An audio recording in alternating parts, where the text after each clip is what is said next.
Welcome to the Don't Get Fooled Show with Big Ray and NFL Week 14. All right, let's go, Ace. All right, boys and girls, NFL Week 14. Cannot wait, boys and girls. Super pumped about the docket of games and the week.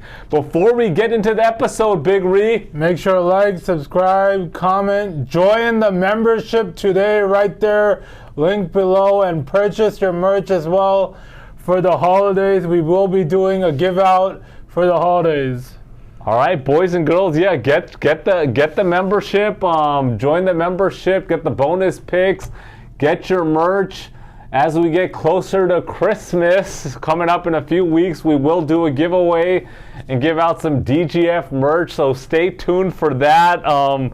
Super pumped about the episode in the week. Before we get into it, we're going to get into the quote of the day, boys and girls. The quote of the day is, the way to get started is stop talking and begin doing. Once again, the quote of the day, the way to get started is to quit talking and begin doing. This is by Walt Disney Entertainment Entrepreneur. Big Ree, what is your thoughts of the quote of the day? It's a fact. Actions speak louder than words.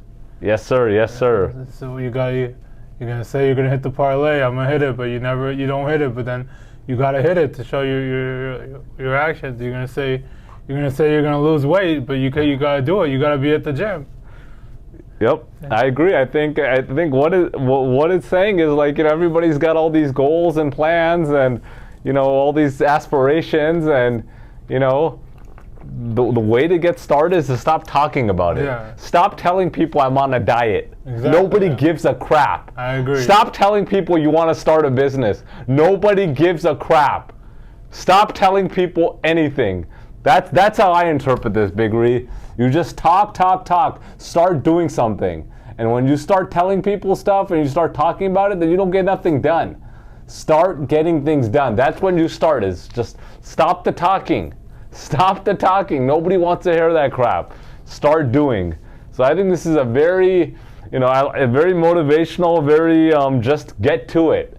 In life, it can, as usual, all of our quotes of the day can, apply to different parts of your life. And so yeah, just stop talking and just start doing stuff. And it doesn't take a lot to start. You know what I mean? Yeah. Okay. You can start today. Whatever it is, you can take small steps to get started. And so, that's the quote of the day.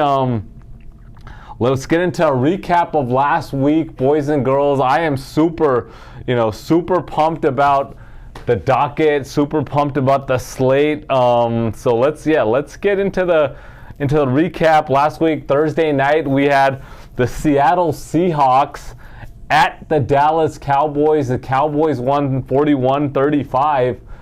That was a good game, Big Ree. Yeah, for sure. Geno Smith played it lights out. I mean, I think this is more to say about Dallas's defense. That's what so we got to talk about here. That they gave up 35 to Seattle? Yeah. Yeah, I mean Dallas's defense, yeah, they've been kind of either shutting people out and really blowing them out, or just people putting up points, right? Like SF put up a huge points on them, and now Seattle probably should have won this game, really. And, but regardless, Dallas got the win, and they put up 35. But, look, Seattle, I think they really needed this win. They started off hot to the season, and now are just kind of on a doozy. Dallas, 9-3. I guess my thought here is, how do you feel? Is Dak the MVP favorite here, Big Ree? Odds on, yeah, he's tied favorite. Well, forget about odds. What do you think right now? Yeah, he should win it. He should win it.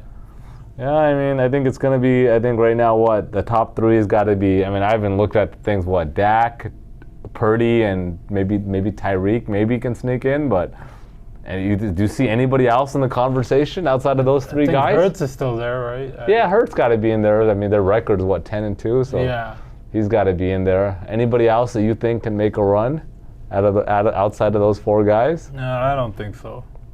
Yeah, I don't know. I think, right now, if these guys continue, it's going to be, I think, one of those four We'll see. Let's get into some other games. Colts beat the Titans 31-28. Nothing really to write home about there. Chargers 6-0 against the Patriots. What a doozy of a game, Big Lee. Yeah, this was pathetic. I mean, I don't know what to say. I mean, we've talked a lot about the Chargers. We've said they're done. I mean, and then the Patriots, I don't know what to say. There's 0 at home. Horrible. Just horrible. 2-10. Get shut out at home. Did you have any money on the no TD prop here, Big Lee? No, everyone was posting that. I was like, well, do you know what the odds were? I didn't check it, but you know what? I think like 125 to 1. 125. Damn, that's a nice hit. I hope somebody from the DGF show hit that. That would have been nice. I did not. So, but what a doozy of a game. Lions 33-28. That was a good game. Watch this entire game. Lions played well. They were up 21-0 in the first, 6.5 minutes of the game. Then Saints came back. Then the car got injured. Yeah, the car broke down. And then, but Lions came through, pulled it out. And Saints, I thought they were going to make a run, but they can never cover. They'll figure out some way to not cover for you. I picked this game. I picked the Saints.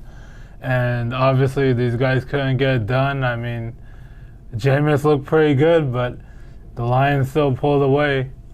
Yeah, I mean, I think there was you had them 4.5, and they won by 5. Exactly, that's pretty dirty. Yeah, that's pretty dirty. That's another reason why I always mention to buy the half point, and it's worth it if you're going to put a good amount of money on it. And buying a half point is you go from -110 to -120. Yeah. I mean, if you're very confident about a team and you're going hard on a straight, then just throw it in there. You might as well. I agree. I mean, I think, and then you had the Charger. I think you had Patriots +6, and then they pushed there. So those are 2 close games. They could have gone either way. Falcons, another doozy of a game, beat the Jets 13-8. Bijan Robinson looking good. Desmond Ridder, I mean, that guy. I hope that he's not the starter next year for Atlanta's sake. I think they got a pretty solid defense. They got a stud running back. They got Kyle Pitts, Drake London. You just got to get them a QB, and these guys. He's gone. Ritter's gone for sure. They already know it. He could be interested. Yeah, I mean, but they got to get somebody. They're not going to have a high pick, so I don't know what they're going to do. They got to sign somebody. They'll sign someone, or they'll probably sign someone. They don't have a high pick, right? Yeah, I mean, no, they're 6-6. So so they're probably going to sign someone. Yeah, so I just hope. I think that's an exciting young team. And then the Jets. I mean, look, 4-8. The Jets are just a joke of a team right now. When you're talking more about what's going on outside of the organization, outside of what's on the field, you already know that this team is a joke. You got Aaron Rodgers talking all this nonsense. I said it last week. Why is anybody even talking to Aaron Rodgers? The guy's irrelevant right now, but he's becoming more of a distraction, talking trash about the organization, that a winning culture organization doesn't have leaks and stuff like that. This guy is just causing so much problems right now. He's not playing, but then he wants to throw out these damn reports that he's practicing and he could make a return. Stop it. He's not coming back this year. He's not coming back, and he shouldn't come back. These guys are 4-8. Their season is done. But he is becoming more of a distraction. And then honestly, I hate to say it, and I said this, been saying this same thing. Robert Saleh is buying into this nonsense and responding to people and commenting and stuff. And he's not worried about his own team. I heard a damn report, which I don't know if this is true, that Zach Wilson came to this guy and said, "I want to start." What kind of stupid crap is that? How is that even a report? Everybody on the damn roster wants to start. I don't think there's anybody on the roster that doesn't want to start. Nobody wants to ride the bench. Everybody wants to play. Why is that even a discussion? But that's the management of the Jets' fault. And I give Robert Saleh fault too, because I guarantee he had a word in it that they didn't sign a qualified backup the day Rodgers went down. Oh, we're going to stick with Zach Wilson. We're going to stick with Zach Wilson all season long. They had the entire season to get somebody.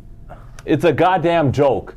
They're 100% responsible, and I hate to say it, but I mean, I think it's time that, bad luck, but sometimes it's all about timing in life, Big Ree. And I think it's bad luck, but this guy Saleh's got to go. I think they need a fresh start. They got to get rid of the guy, move on from him. If Rodgers comes back I don't know. Is he going to come back next year? He's not coming back this year. This year he's done, for sure. But is he coming back next year? Well, he should come back. If not, knock on wood, anything happens. But So if he should come back, they got to start fresh, have another coach, and just start the era fresh. I don't think Salah's going. He's not. I made it clear last week. He's not getting fired. He's getting at least one more year. I think as much as I think you're right. As much as I hate to say it, I think he's going to get one more year. But I think they need to start fresh. I think the guy, he might be a good defensive coach. He could be. He came from the Niners, right? Yeah. He's a good defensive coach, but that doesn't mean you're a good head coach and you can lead a team. And leading a team is not just like putting plays together and hiring the right people to help you out. Like how he handles himself with the press and all this crap shows me this guy is not qualified to be a head coach. I'm going to say it right now. And then not only that, forget what I think about how he handles himself. I mean, look at the guy's record as a head coach.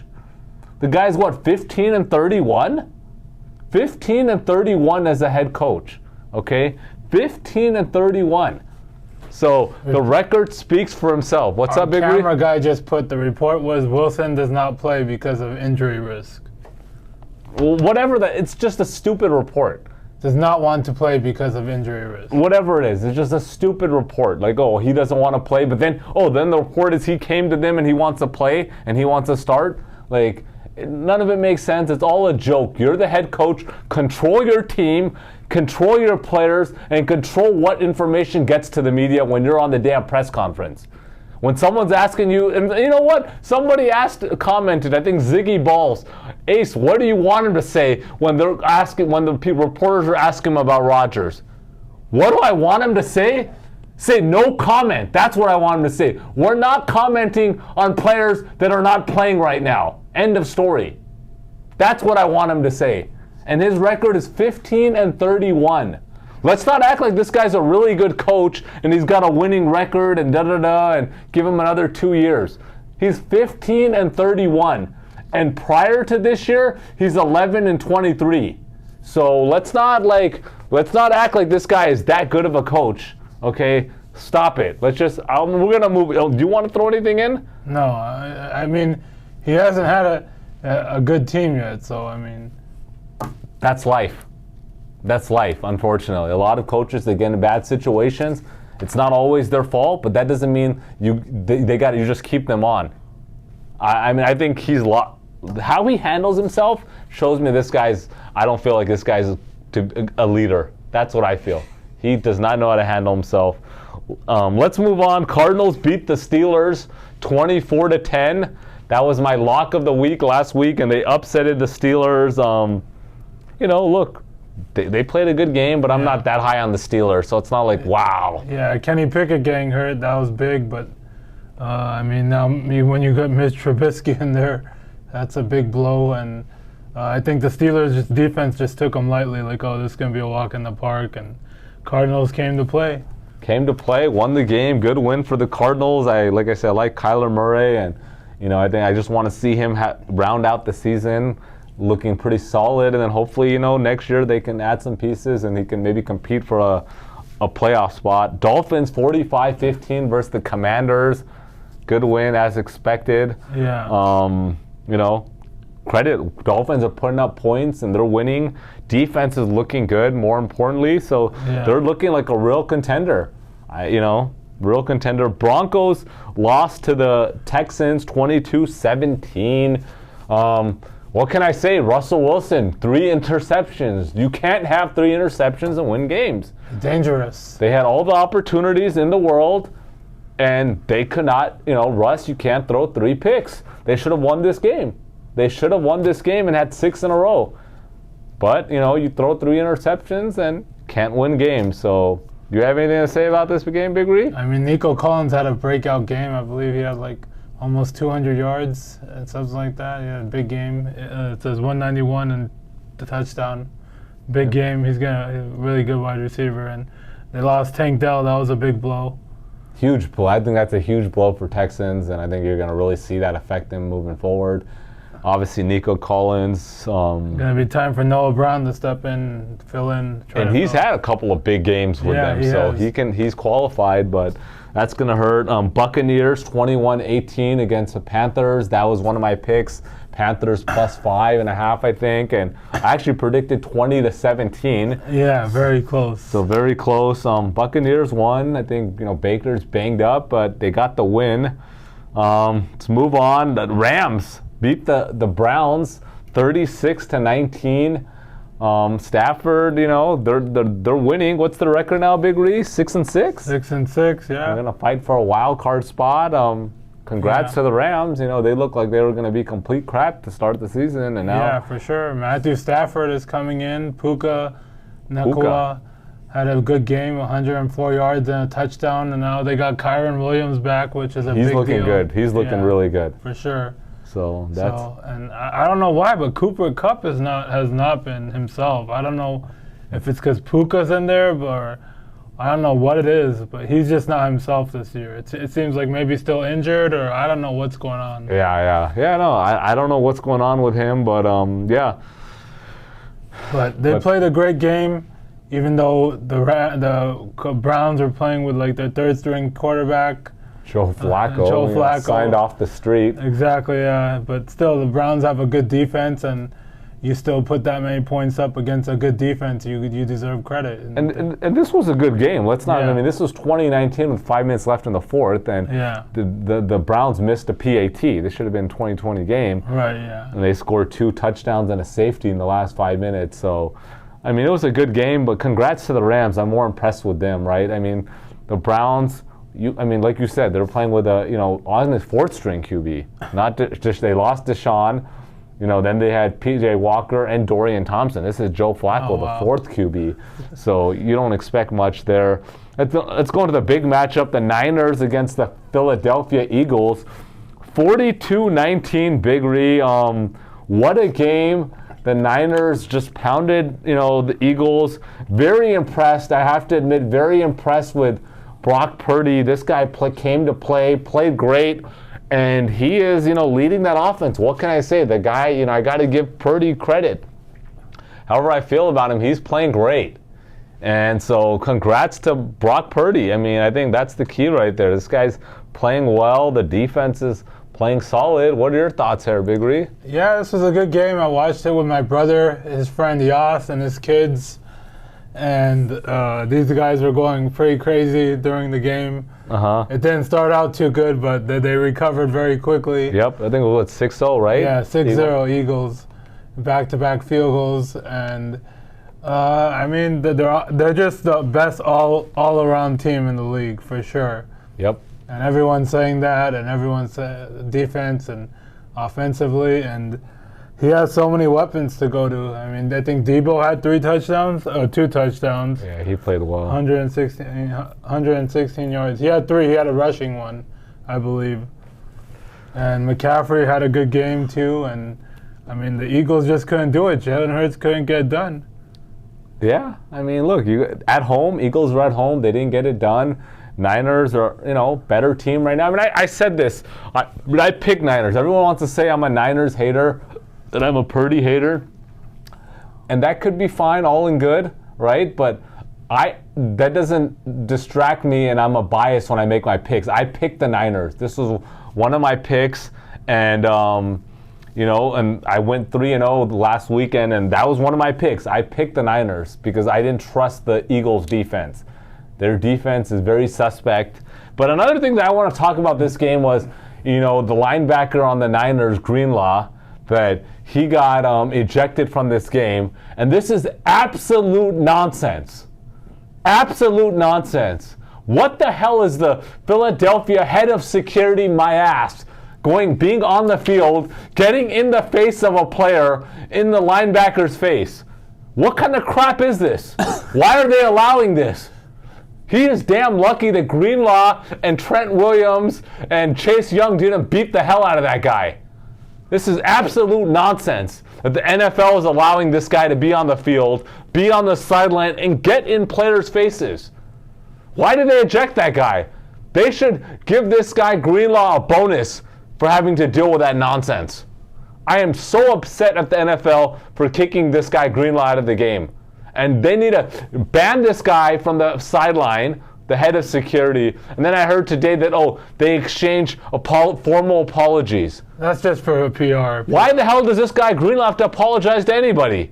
He is playing football on the football field. And then this big dummy comes in the way? This is a damn joke. It's a joke. Seriously, I'm so upset about that. That Greenlaw should have tackled that guy down. Seriously. It's unacceptable that they allow this. Do you have any thoughts on that interaction? Not really. I mean, he was on the sideline, but it's like whatever. I mean, I don't think he should have been ejected. Yeah, I agree, but it's crazy. But let's move on. Packers, your Green Bay Packers, Big Ree, beat the Chiefs 27-19 on Sunday Night Football. What a game. I watched this entire game, and my thoughts was, wow, Jordan Love, when this guy, look, I'm not saying that this guy is going to be really good or this guy's a great QB. Everybody knows I don't jump on anybody's bandwagon after a few games or even one season. I don't jump on. But when this guy had time, he was cooking up that defense. I think he played better than the stats actually showed. Because when he had time, when his O-line gave him time, this guy was just cooking up. I mean, cooking them up. So I was super impressed that whenever the guy had time, he was playing good. I mean, I want to defer to you, Big Ree. You're a Packers fan. How'd you feel about the game? Yeah, not shocked. I said it last week. Jordan Love is the future. He's going to be great. If everyone doesn't know, especially old man Andy Reid, who Jordan Love is, now you know. You better damn know who Jordan Love is now, fat old man. Yeah. And everyone in the world was watching too, prime time Sunday night. Yep. And and everyone's parlays got ruined. Everyone and their mom's parlays got ruined. Probably, yeah. And I mean, the key plays was that fourth down. It was 4th and 2. They decided to throw it, and Dobbs caught it. He was double teamed, and then he followed it up by a touchdown on Watson, where the defender was right on him, and he threw it exactly perfect. So. And, I mean, Mahomes had that interception, which was the difference. And then, I mean, everyone is going to talk about that pass interference, which was a clear pass interference. I don't deny that. 100%. For no questions asked. But even if they get a touchdown, they have to score a 2. They're not automatic at a 2. They went for a 2 earlier, and they didn't get it. So that's just my opinion. But Kelsey did not play well either. And I think the weather kind of kicked in. The crowd kicked in. And Jordan Love is him. He's the future, 100%. I'm all in. I've been all in. Well, you're a Packers fan, so we expect you to be all in. He's looking good. Obviously, last 4 games, he's playing really well.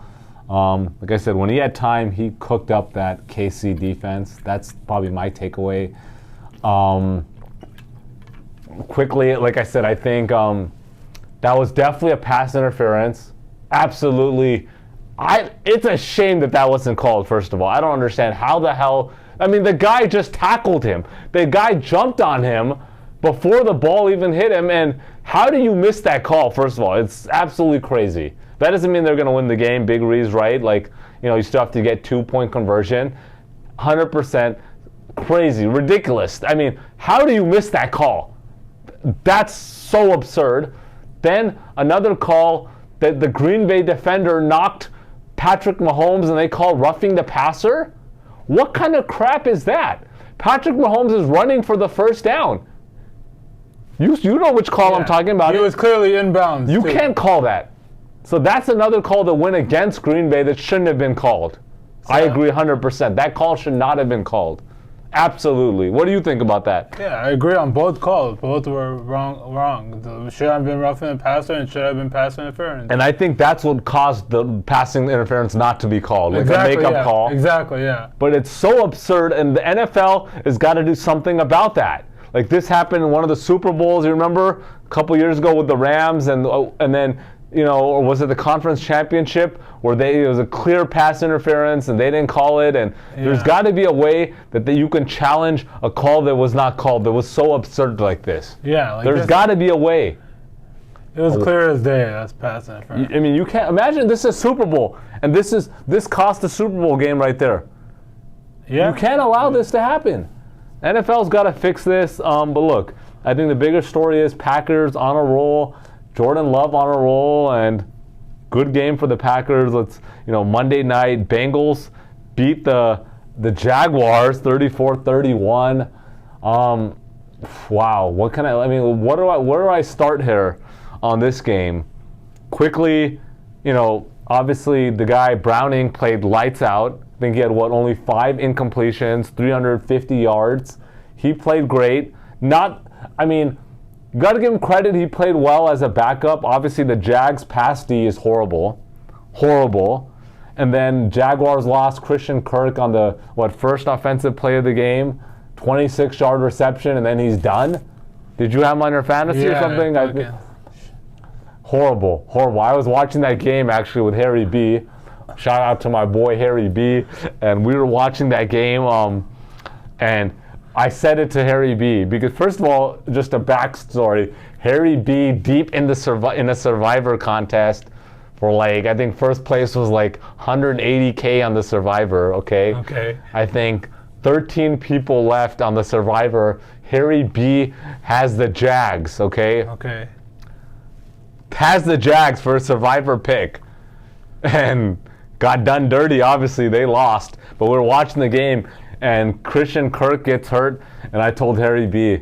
I said, Harry B, bro, I'm sorry, man, but this is just a bad vibe. This guy gets hurt.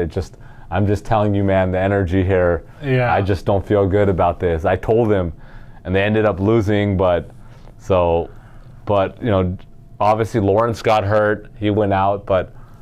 I always say this, and I know you give me some slack, Big Ree, but when you don't have offensive weapons, what can you do, right? Kirk goes out, they got Ridley, and who else? Parker Washington didn't have a catch all season, and you don't have weapons. It's a big deal. But like I said, the bigger issue is their pass D sucks. Trevor Lawrence getting hurt was the reason they lost. But it shouldn't have been that close, bro. Yeah, it shouldn't have been that close. I agree. You shouldn't have been that close, but like I said, their pass D sucks. It's more of their defense, yeah. You can't let a backup QB throw for 354 yards and, 32 for 37 or something? I agree, yeah. That's on at home. You're at home. You're at home. So yeah, their offense put 31. I blame their defense for this loss. Well, let's move on, Big Ree. Let's move on to the BS segment of the show. So this weekend, a lot of football, a lot of conference championship football, a lot of NFL. But I was eating a bowl of granola cereal. Okay? Quaker Oats cereal, and I know you got all this organic cereal out there, these organic brands, these healthy brands, granola and stuff, but first of all, you just can't go wrong with Quaker Oats cereal. It's just so good. It's just so good. Their granolas are just so good, but that's not what I'm gonna get into. But I was eating a bowl. I got a bowl of cereal, granola Quaker Oats. Okay. And first couple things I have to say is, when it comes to a bowl of cereal, what kind of bowl do you use, Big Ree, to pour your cereal in? There's a few different kinds. First of all, when you eat cereal, do you use a plastic, paper plate, or an actual bowl? Plastic. Not plastic. You use plastic or a glass bowl? Plastic. Plastic. So you have a plastic. Yeah. Are you a toddler or what's going on? Why do you use a plastic bowl? Yeah. Okay, so this is going to be a question of the day for the viewers. Please comment, because it's very important for me. I really want to hear the comments on this. So first of all, do you use plastic or glass bowl? Okay, first of all, that's question one. Plastic or glass? I use glass. Okay. So if you drop it, it's breaking. You're saying yours is not going to break. That's another reason I don't use Okay. glass. Number two, do you use the bowl that's it's kind of big and it's a bigger bowl, or more of a shorter bowl that's flatter? Bigger bowl. It's a bigger bowl like this, and it's more condensed on the top.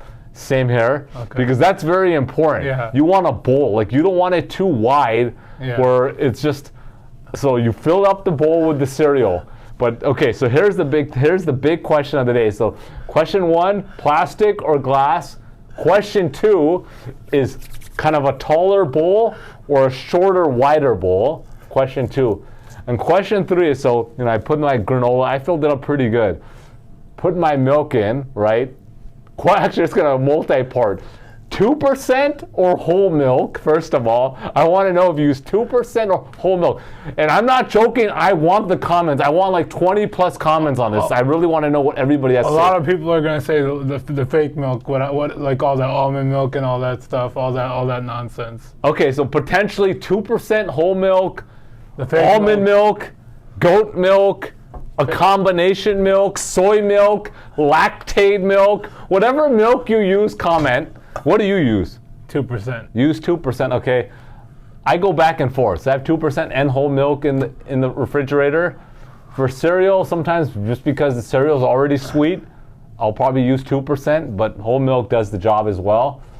But here's the big question. So I put the bowl of milk, okay, put the milk in the bowl, went back to the couch, okay, got my spoon, about to eat it, and then I realized, like, dude, I didn't put enough milk in here, right?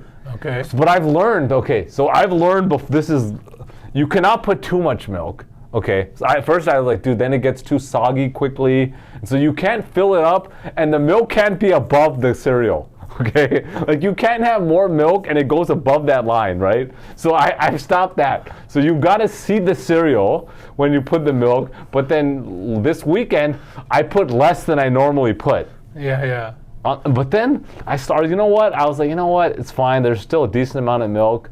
And then I realized, like, dude, with less milk, it's better.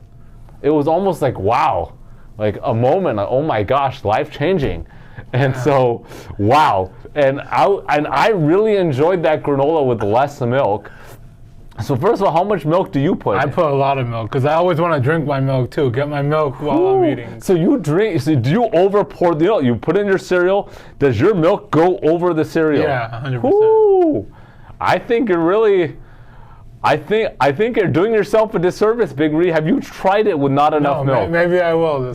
I think you should try it. I'm not recommending because everybody's different. I don't know. Everyone has their own preferences. But please comment. Please comment. I want to know about the milk level. I really want to know if I'm the only one or how I feel. Because I feel like it just gets, it gets soggy, right? It gets soggy. My Cinnamon Toast Crunch don't get soggy. Cinnamon Toast Crunch definitely gets soggy, for sure, Big Ree. Unless you're well, like I said, let me go back to last week. I said Big Ree does everything quickly, so maybe you eat your cereal really quick. How quickly are you downing the bowl of cereal? 5 minutes. 5? That quick? You're not nursing it like me. I nurse it. You're just eating it. That's it. I want to enjoy it. That bowl of cereal and take my time. Like if I could keep a cereal for the whole episode, like of 30 minutes, I would love to do that, but I can't. Okay, real quickly, give me your top 5 cereals, Big Ree. I'm pumped about this. Cinnamon Toast Crunch is my go-to. Okay, give me something that you like. Honey Bunches of Oats. Okay. Reese's Puffs. Reese's Puffs, solid option there. I don't know what else off the top of my head. Maybe Cocoa Pebbles. Cocoa Pebbles. Those are all there for sure. Are you a granola? Do you like Quaker Oats or not really? No, I don't really like the oat stuff. I love Quaker Oats. I'm just getting myself pumped up. I get one bowl tonight. Okay, and then I don't know. What about Fruity Pebbles? They're both the same. With Cocoa Pebbles? I love Fruity Pebbles. Yeah. What I wanted to do, and what I'm thinking about next weekend is I went and bought French vanilla Breyers ice cream, not Dreyer's, Breyers, the black label, and love Breyers French vanilla ice cream, really good stuff. But I want to go make a Fruity Pebbles shake. I'm thinking I'm going to go buy some Fruity Pebbles and put in the vanilla ice cream, some milk, and some Fruity Pebbles and make a shake. Yeah. So that's on the docket. But I would say for cereal, Cocoa Pebbles is top up there and Fruity Pebbles. Cinnamon Toast Crunch is probably my number 1. Quaker Oats for sure. Granola, Quaker Oats. Reese's Pieces is really good as well. That could round out the top 5 right there. Yeah. Oh no, Apple Jacks. Okay. Apple Jacks is pretty good. Oh man, I got. You know what? I'm gonna have to get a bowl of cereal tonight. Have to, just with all this talking. All right, I think that's going to do with the cereal talk. Please comment below on the cereal. Throw in your top 2 cereals. I'm so pumped. I cannot wait to see the comments. And just a note, me and Big Ree read all the comments. Sometimes we don't get to respond to all of them, but we read all the comments. So please comment below. And without further ado, here we go, boys and girls. Aquí vamos. Chicos y chicas, let's go!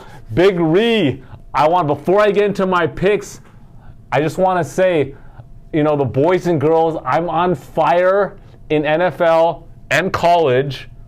35 and 15, NFL and college over the last 8 weeks, boys and girls. That is a 70% point. So, I started off as a doozy in college, but been on fire, boys and girls. Jump on the money train. Join the membership. Let's get that cash this week. Game 1. Start you guys off. We got the Denver Broncos at the Los Angeles Chargers. The Chargers are a 3-point favorite here. Denver 6-6, coming off a 22-17 loss to Houston. Snapped a 5-game winning streak. Big Ree. And what I said earlier, Russell Wilson, 3 interceptions. He's been playing good and avoiding a lot of interceptions, but 3 interceptions, that cost them on the week. Thought they should have won that game, but they are still 6-3 over their last 9 games. And the defense, was looking impressive. Their defense has picked it up, but still, they are a bottom 10 defense. Still. And I've said this, and I know you might disagree, Big Ree, but they just don't have enough weapons. You got Sutton, you got, Jerry Jeudy, but these guys are number 2 and 3 receivers. And I blame that they don't have weapons, but Russ, you can't have 3. Look, Russ, I've been defending you, bro, but you cannot have 3 interceptions. Then we got the Chargers, who are coming off a 6-0 win versus New England. Snapped a 3-game losing streak, the Chargers, but their run game is just so bad, Big Ree. Is Eckler done? I think he's mentally checked out, and he knows he's going to leave this offseason. Maybe that's what it is, but he's playing horrible. Herbert, he's playing pretty solid. 65% completion, 20 touchdowns, only 6 interceptions. He's playing solid, but he's got no help with the run game to balance out the offense. And here's my thoughts on this game. Denver's got the 32nd ranked run D, 32nd. So I feel like Kelly and Eckler are going to play pretty good against these guys. And, if you really look at it, the Chargers have struggled against good teams. KC, Dallas, Miami, Detroit. Denver is not a really good team, right? You would say they're not a really good team. They could be a good team, but not a really good team. And so I like the Chargers. I'm going to jump on Big Ree's bandwagon here, buy the half point here, and I'm taking the Chargers minus 2.5. All right, game 2. We got the Buffalo Bills at the Kansas City Chiefs. The Chiefs are a 2-point favorite. Buffalo 6-6, coming off a 37-34 overtime loss to Philadelphia prior to the bye week. They are 2-4 in their last 6 games. Josh Allen, 68% completion, second highest of his career. 24 touchdowns, but as I say every time, 13 interceptions, guys. 13 interceptions, 3 fumbles lost. He's second in the league in interceptions behind Sam Howell. You just can't turn over the ball, man. If this guy has 5 interceptions, these guys are maybe 10-2, 9-3. That's the difference between leading the conference and not being in the wild card. Their best win on the season is 48-20 to Miami in week 4. Then we got Kansas City 8-4, coming off a 27-19 loss to Green Bay. They just, normally I can give you some stats and say, hey, it's overrated. They got outplayed. They got outplayed through the air and on the ground. The running backs cooked them up for Green Bay. Jordan Love cooked them up. They just didn't look good. Obviously, they were on the road. I'll give them that, but they didn't look good. They are 2-3 in their last 5 games. And I've been saying this all season. Mahomes is playing well, but they don't have enough weapons. Your best weapon is a 34-year-old Travis Kelce, and he's good. He's still good, but he can't be your best receiver. He just can't be. And then not only that, you got your receivers that your number 1, 2, and 3 are 3s and 4s. And Patrick Mahomes is so good that he'll get wins by himself, but they have to upgrade that receiving crop. They have to 100%. for next season. And that's why I've been saying they're not going to make the Super Bowl because of that. They're just not going to make the Super Bowl. They just don't have enough weapons. And here's my thoughts on this game. The Bills are 1-4 on the road. This is a home game for Kansas City. They're on the road here. Mahomes rarely loses back-to-back. I think maybe twice in his career as a starter that he's lost back-to-back games. And here's the big thing here. I'm going to say this. Kansas City's at home, but I think Patrick Mahomes is really pissed about all the chatter. First of all, he got cooked up by Jordan Love. And a lot of people are saying, like, hey, Jordan Love is the real deal. This guy's going to be really good. He's not no 5'11 quarterback. He's 6'4", legit 6'4". And I think Mahomes is going to take this personal. Because, Jordan Love said, I've been circling this game. Yeah, he did. Yeah. I've been circling this game. And Mahomes is going to take that personal. He threw an interception in the fourth quarter, so he's going to take some responsibility for that loss because he could have led them back. And he's going to take this personal. I like him to come out. They're at home. This is my lock of the week, boys and girls. I'm taking the Chiefs -2 here. All right, game 3, we got the Tennessee Titans at the Miami Dolphins. The Dolphins are a 13-point favorite. Tennessee 4-8, coming off a 31-28 overtime loss to the Colts. They played well, but they just could not hold off the Colts in overtime. Will Levis, the rookie quarterback, 57% completion. That's right, 57% completion. 7 touchdowns, only 2 interceptions, but really, he just had one good game. 4 touchdowns and 0 interceptions against Atlanta. Since then, 3 touchdowns, 2 interceptions in 5 games. And here's the thing. They lost at Pittsburgh 20-16 by 4 to Pittsburgh. They lost at Tampa Bay 20-6 by 14. And they lost at Jacksonville 34-14 by 20 when Will Levis was the quarterback on the road. Then we got Miami 9-3 coming off a 45-15 win versus Washington. They're on a 3-game winning streak, 6-2 in their last 8 games. Their 3 losses: Buffalo, Philadelphia, and Kansas City. Jalen Ramsey, he's only played 5 games this season, but when he's played, the defense is only giving up on average 15 points per game. So he's playing good, and he's really helping out that pass defense for them because he's taking on the number 1 option. And here's my thoughts. Miami's defense has been playing pretty good. They're a top 10 pass D, a top 10 rush D. Their offense, we all know, is high-powered. I think Ramsey really shuts down Hopkins. And I don't trust Will Levis on the road against Miami. I don't see him doing much. And here's the bigger thing. Tyreek Hill, 1,481 yards. I think Miami, and knowing the personality of Mike McDaniels, he's going to want to get Tyreek 2,000 yards. And they're going to want to get him over 1964 in 16 games. Yeah. They don't want it to be an asterisk and say 17 games. And so I think they're going to pound the hell out. Even if they're up, they're going to just completely mob these guys. And, they got 2 doozy of a games coming up right now. Miami does. And then they close out against, Dallas, I think, and Buffalo.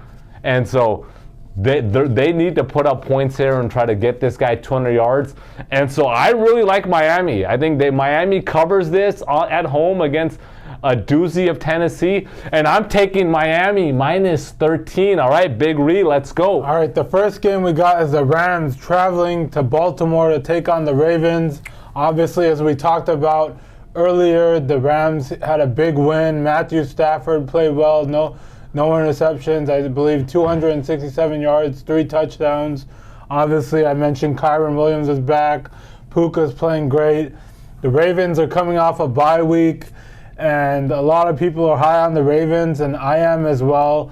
And everyone talks about Lamar, but nobody talks about this team's defense. This is where they're really good at, and I think they're going to give Stafford some trouble. I believe he's going to have some turnovers there. And they have one of the best pass defenses in the league. And it's also in Baltimore, which is a big difference. The weather's going to be an issue for LA people. You know, we can't really handle the cold weather. And I think the Ravens cover her easily, win by double digits. So I'm taking the Ravens minus 7. Bam.